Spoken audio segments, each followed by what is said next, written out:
하이스토리! 오늘의 주제는 1920년대의 일제의 식민통치입니다.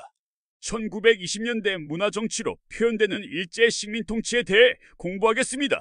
1920년대 일제가 문화정치를 실시한 까닭은 무엇일까? 일제가 산미 증식 계획을 실시한 목적은 무엇일까? 교과서의 서술을 통해 두 질문에 대한 답을 찾아보도록 합니다. 일제는 30일 운동을 계기로 무단통치의 한계를 깨달았다. 이에 새 총독으로 해군 대장 출신인 사이토 마코토를 임명하고 이른바 문화정치를 내세워 한국인의 반발을 무마하려 하였다. 하지만 일제의 문화정치는 한국인을 기만하는 민족 분열 통치에 지나지 않았다.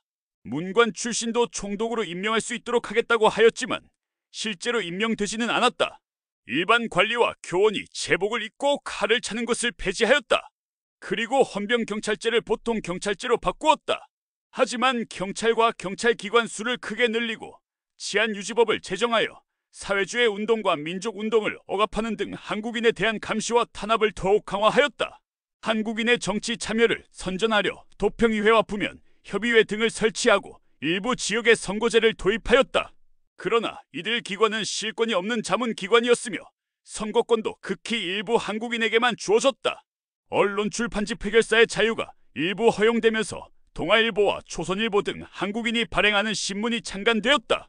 하지만 일제는 마음에 들지 않는 기사를 검열하여 삭제하였으며 신문을 청간폐간하기도 하였다. 일제는 한국인과 일본인을 동등하게 교육하겠다고 하면서 보통학교의 교육 연한을 일본과 같은 6년으로 하고 학교 수를 늘렸다. 하지만 그 수는 여전히 부족하여 한국인의 취학률은 일본인보다 매우 낮았다.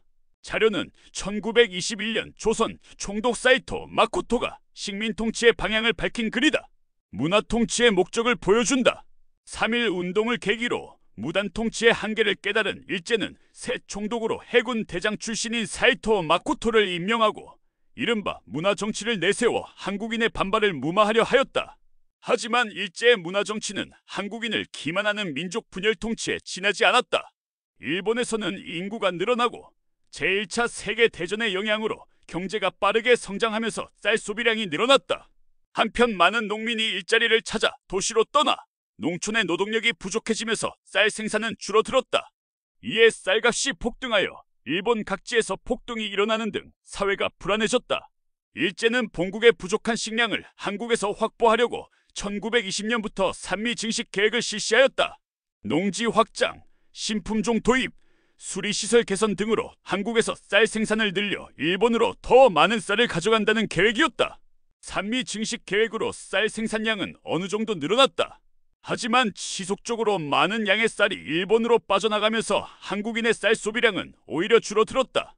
이에 일제는 만주에서 조수수 등 작곡을 들여와 부족한 식량을 보충하려 하였다.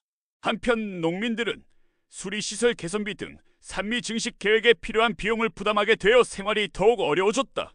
일부 농민은 땅을 잃고 소작농이 되었으며 화전민, 도시 임노동자가 되거나 국외로 떠나기도 하였다. 반면 지주 중에는 쌀을 판매하여 큰 이득을 거두는 사람도 있었다. 산미 증식 계획의 목적과 영향에 대한 글이다. 쌀 생산량과 1인당 소비량을 볼 수 있고 농가 호수, 구성비를 확인할 수 있다.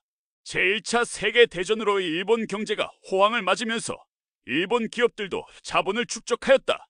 이에 일제는 회사령을 폐지하고 회사 설립을 허가제에서 신고제로 전환하였다. 회사령이 폐지되자 일본 기업들은 값싼 자원과 노동력을 찾아 한국에 진출하였다. 한국인의 기업 설립도 늘어났지만 자본과 규모 면에서 일본 기업들에 밀렸다. 더욱이 1923년에 일본 상품의 관세가 폐지되어 값싼 일본 상품이 국내로 들어오면서 한국인 기업은 큰 타격을 입었다.